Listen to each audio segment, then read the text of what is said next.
Hello everyone, welcome back to my YouTube channel. नमस्ते, नमस्कार, आदाब, प्रणाम, सत श्री अकाल। आज का दिन मेरा कैसा था आप लोग इस वीडियो में जानिएगा। मैंने अपने इस वीडियो के माध्यम से आप लोगों को बताने की कोशिश की है। ये है मेरे छोटे लाडले, इनका बर्थडे था आज 2 अगस्त को। माय लाडला हैप्पी बर्थडे।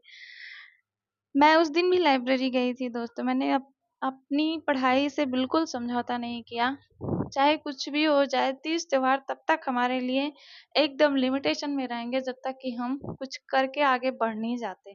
जब तक हम अपने लक्ष्य को, अपने गोल्स को पूरा नहीं कर लेते, तब तक हमारे लिए कुछ भी जरूरी नहीं है। हाँ, वो बच्चों की खुशी होती है, थोड़ा सा खुश हो जाते हैं बच्चे। तो मैंने छोटी सी किटी पार्टी रखी थी बच्चों की। विराट के दोस्त आ गए थे उसमें, और विराट था। सब लोग मिलके अपना मना लिए थे। तो ये मैं सुबह लाइब्रेरी चली गई थी दोस्तों। मैं अपनी पढ़ाई से कोई समझौता नहीं कर सकती हूँ।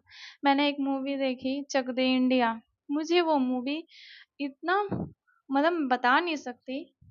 अगर वो मूवी आती ना, आज आई है, फिर रात में फिर आएगी तो मैं फिर उसको देखूंगी, क्योंकि मुझे वो मूवी, ऐसी मूवी मुझे बहुत बहुत ज़्यादा पसंद है। मैं बहुत पसंद करती हूँ। आप लोग कैसी मूवी देखना पसंद करते हैं कमेंट के माध्यम से ज़रूर बताइएगा।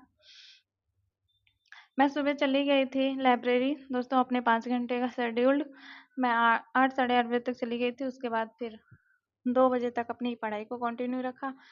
फिर वहाँ से थोड़ा सा मार्केट चले गए, बाबू के लिए, अपने विराट के लिए बलून वगैरह लेने की, मतलब बर्थडे की डेकोरेशन करने के लिए लेने चले गए थे। और मैंने आज एनसीईआरटी की बुक होम साइंस की होम साइंस का इकाई 1 का मैंने जीविका, आजीविका, कार्य, लिंग, आयु, जेंडर, मैंने इतना टॉपिक आज कवर किया था। एनसीईआरटी बुक है क्लास 12th की फर्स्ट, मतलब भाग 1 है। 2 पार्टों में है ना। 11 मतलब 11 की क्लास की भी एनसीईआरटी की बुक 2 पार्ट में है, और 12th की एनसीईआरटी भी 2 पार्ट में है। तो मैंने 12th की एनसीईआरटी की भाग फर्स्ट की, वहाँ से इतना टॉपिक कवर किया था। आयु, जेंडर, लिंग। आप लोग बोलेंगे दी आप जेंडर भी बोल रही हैं, लिंग भी बोल रही हैं। हाँ, जेंडर अलग है, लिंग अलग है। जेंडर जेंडर जो हमें समाज में पहचान दिलाता है, स्त्री पुरुष का दर्जा दिलाता है। और लिंग हमारे सेक्सुअल जो होते हैं ऑर्गन, वो हमें लिंग की प्रधानता प्रदान करते हैं। आप लोग इसको सर्च करके देखिएगा कि जेंडर और लिंग में अंतर क्या है। ठीक, तो मैंने अपनी इस टॉपिक को कवर किया था दोस्तों। उस मूवी में ऐसा क्या था, क्या है जो मुझे बहुत पसंद आता है। उस मूवी में मुझे लगता है जो हॉकी खेली जाती है उस मूवी में, उस पिच पे, वो पिच हमारा घर है। मुझे ऐसा लगता है कि ये पिच ही हमारा घर है। और जो वो हॉकी खेलते हैं, वो लगता है कि हम हैं, और हमारे काम वो छोटी सी बॉल है। यही तो है कि ना? तो कमेंट के माध्यम से जरूर बताइए आप लोग दोस्तों। चाहे जिस भी तरह मोटिवेट रहिए, जरूर मोटिवेट रहिए। और हाँ, पढ़ाई जरूर करिए, लेकिन अपनी मानसिक दक्षता, मानसिक क्षमता को भी अच्छी बनाने के लिए थोड़ा सा हंस लिया कीजिए, घूम लिया कीजिए, टहल लिया कीजिए, मूवी वगैरह थोड़ा सा देख लिया कीजिए। मैं भी देखती हूँ, बहुत ज़्यादा नहीं। मैं अनर्गल मूवियाँ नहीं देखती हूँ, मुझे नहीं पसंद आती। मैं ऐसी मूवियाँ देखना पसंद करती हूँ। तो उस मैदान, उस पिच को आप लोग अपना घर मानिए, और अपने कामों को उस बॉल की तरह मानिए, अपने आप को उस हॉकी के डंडे की तरह मानिए। क्योंकि हम लोग डंडे की ही तरह होते हैं, इधर से उधर, इधर से उधर, सारे कामों को एक गेंद की तरह लुढ़काते हुए जल्दी जल्दी जल्दी जल्दी निपटाते हैं।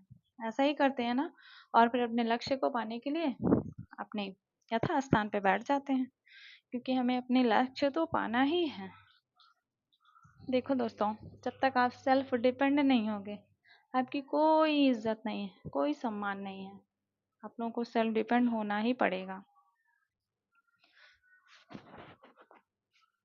आज है 7 अगस्त, शायद, हाँ, आज 7 अगस्त है। पेरिस ओलंपिक चल रहा है। आप लोगों ने खिलाड़ी विनेश फोगाट का नाम सुना होगा। वो सेमीफाइनल से फाइनल में पहुंच चुकी थी।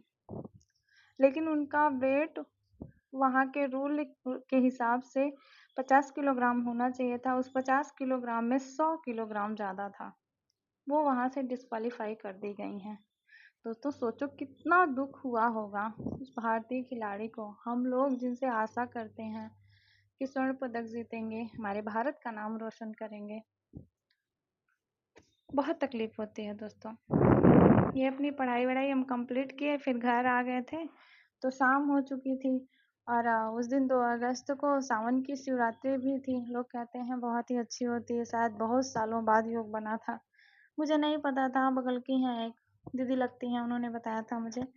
तो मैंने सोचा कि ले जाके विराट के हाथ से अपने भोले बाबा का जलाभिषेक करा देते हैं, पूजा पाठ वगैरह करा देते हैं। इनको हम बता रहे थे जैसे जैसे, ये वैसे वैसे कर रहे थे। और फिर हम लोग पूजा वगैरह करके फिर घर आ जाते हैं। तो इधर इनके बड़े भैया अपना बलून वलून लगा के डेकोरेट किए थे। बहुत ज़्यादा भीड़ भाड़ नहीं किए थे दोस्तों। हम अपने लिमिट के हिसाब से चलेंगे ना। कहते हैं कि जितना चादर हो उतनी ही पैर पसारनी चाहिए। तो अभी तो हम लोगों के पास लिमिट ही है ना, अनलिमिटेड तो है नहीं। अनलिमिटेड तब होंगे, उसमें भी लिमिट लेकिन होगी। इच्छाएं हमारी कभी मरती नहीं है। एक इच्छा खत्म होती है तो दूसरी जागृत हो जाती है, लेकिन उस पर कंट्रोल रख पाना बहुत ही मतलब क्या ही बोलें, कैसा कार्य है। जब तक हम सेल्फ डिपेंड नहीं हो जाते, अपनी इच्छाओं को जरूर दबा के रखते हैं। किसी से कह नहीं सकते कि आज ये हमारी ज़रूरत है। ऐसी भी नहीं है कि पूरी नहीं होती है, पूरी होती है। देखिए कैसे ये छोटे छोटे बच्चे हमको इतने अच्छे लगे थे। ये विराट हैं, कैप वैप धारण किए हैं। और घर पे इनको विराट सब प्यार से बुलाते हैं, और स्कूल में सब यशवीर बोलते हैं। तो ये जो मैजिक वाली मोमबत्ती होती है ना, ये मुझे पसंद नहीं आती, लेकिन इनको केक पे गिर जाती है ना, अच्छी नहीं, मतलब नुकसानदायक भी होती है। तो उसको जैसे जलाया मैंने, जैसे वो बुझाते वो फिर बुझ जाती है। कहते हैं कि बुझाना नहीं चाहिए, लेकिन ये इस पे तो केक पे लगा हुआ तो बुझ ही जाता है ना। जो हम आरती उतारते हैं बच्चे की, उसमें तो दिया जलता ही रहता है ना। ये बच्चे की खुशी है। बाकी तो हम माएँ अपने बच्चों के लिए बहुत प्रार्थना करते हैं कि सुखी रहे, संपन्न रहे, जीवन भर खुश रहे। दोस्तों शायद आप लोगों को वीडियो पसंद आएगी। Thank you watching with us. Like, subscribe और कमेंट करना मत भूलिएगा। Thank you so much.